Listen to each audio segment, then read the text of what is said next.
হাই friend, জিকে গুৰু YouTube চেনেললৈ আপোনাক স্বাগতম জনাইছোঁ। আশা কৰোঁ আপুনি ঘৰতে আছে, ভালেই আছে। আহকচোন আকৌ আজি আমি কেইটামান ইম্পৰ্টেণ্ট কুৱেশ্যন আমি আলোচনা কৰোঁ, যিবিলাক আমাৰ প্ৰতিযোগিতামূলক পৰীক্ষাত আহিব পাৰে। সম্ভাৱনীয় প্ৰশ্ন কিছুমান আমি আলোচনা কৰোঁ।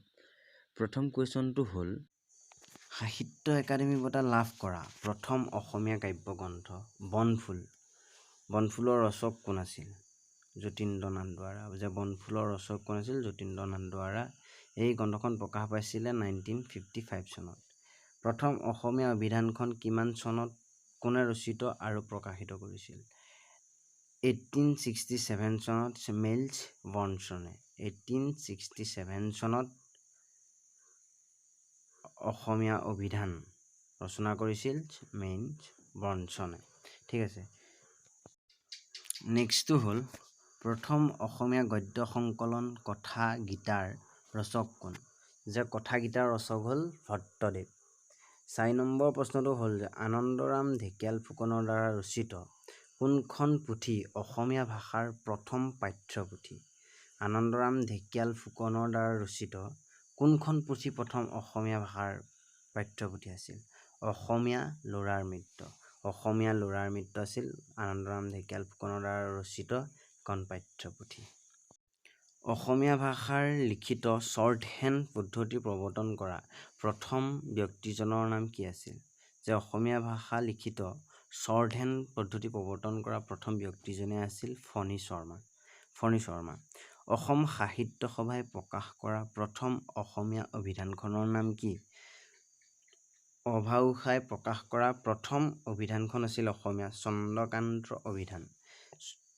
চন্দ্ৰকান্ত অভিধানখন আছিল অভাউসাই প্ৰকাশ কৰা প্ৰথমখন অসমীয়া অভিধান।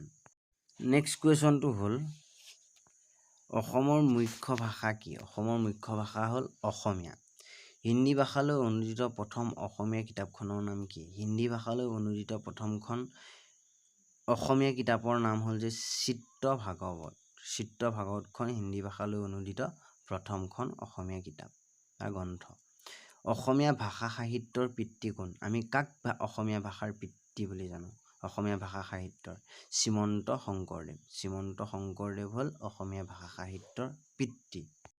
নেক্সটটো কুৱেশ্যন হ'ল, অসমীয়া চুটিগল্পৰ জনক কোন? যে অসমীয়া চুটিগল্পৰ জনক হ'ল লক্ষ্মীনাথ বেজবৰুৱা। লক্ষ্মীনাথ বেজবৰুৱা অসমীয়া চুটিগল্পৰ জনক বুলি কোৱা হয়। অসমীয়া ভাষাটো ভাৰতীয় কোন গোষ্ঠীৰ ভাষা? যে অসমীয়া ভাষাটো ভাৰতবৰ্ষৰ কোন গোষ্ঠীৰ ভাষা? আৰ্য গোষ্ঠীৰ। আৰ্য গোষ্ঠীৰ ভাষা অসমীয়া ভাষাটো। প্ৰথম অসমীয়া গদ্য সংকলন কথাগীতাৰ ৰচক কোন? যে প্ৰথম অসমীয়া গদ্য সংকলন কথাগীতাৰ ৰচক হ'ল ভট্টদেৱ। ভট্টদেৱ হ'ল প্ৰথম অসমীয়াৰ কথাগীতাৰ ৰচক। নেক্সট কুৱেশ্যনটো, শ্ৰীমন্ত শংকৰদেৱে তেখেতৰ নাটসমূহ লিখোঁতে কি ভাষা ব্যৱহাৰ কৰিছিল? শ্ৰীমন্ত শংকৰদেৱে তেওঁ যিবিলাক নাটক লিখিছিল, যিবিলাক বৰগীত লিখিছিল, সেইবিলাক কি ভাষাৰ আছিল? ব্ৰজাৱলীৰ ভাষাৰ। ব্ৰজাৱলী ভাষাত তেওঁ লিখিছিলে। কোন চনত কোনে অসমীয়া ভাষাক অসমত নতুনকৈ প্ৰতিষ্ঠিত কৰিছিল? কোন চনত কোনে অসমীয়া ভাষাক অসমত নতুনকৈ প্ৰতিষ্ঠিত কৰিছিল? যে 1872 চনত চাৰ্লছ জৰ্জ কেম্পৱেলে। চাৰ্লছ জৰ্জ কেম্পৱেলে। শ্বেক্সপিয়েৰৰ নাটকখন কোনখন নাটক অসমীয়াত অনুদিত প্ৰথম নাটক? Comedy of arts. নেক্সটটো হ'ল, কোন চনত আইনমতে অসমীয়া ভাষা ৰাজ্যিক চৰকাৰী ভাষা হিচাপে পৰিগণিত হয়? 1960 চনত। 1960 চনত। 1960 চনত কি হয়? অসমীয়া ভাষাটো ৰাজ্যিক ভাষা হিচাপে স্বীকৃতি লাভ কৰে। অসমীয়া চুটিগল্পৰ পিতৃস্বৰূপ কোন? লক্ষ্মীনাথ বেজবৰুৱা। অসমীয়া চুটিগল্পৰ পিতৃ হ'ল লক্ষ্মীনাথ বেজবৰুৱা।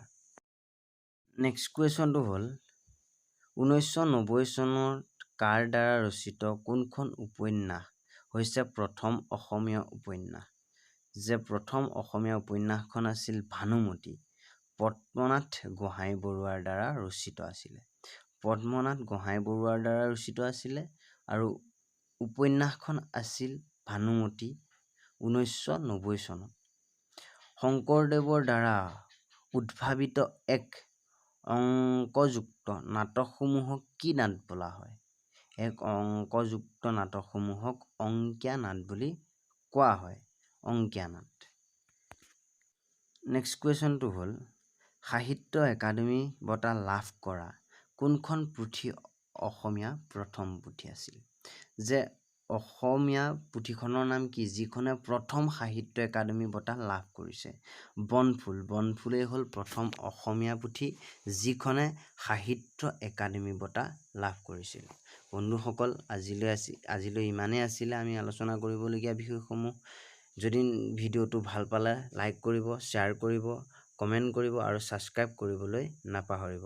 আকৌ এটা ভিডিঅ'ত লগ পোৱাৰ প্ৰতিশ্ৰুতিৰে আজিলৈ ইমানেই। ধন্যবাদ।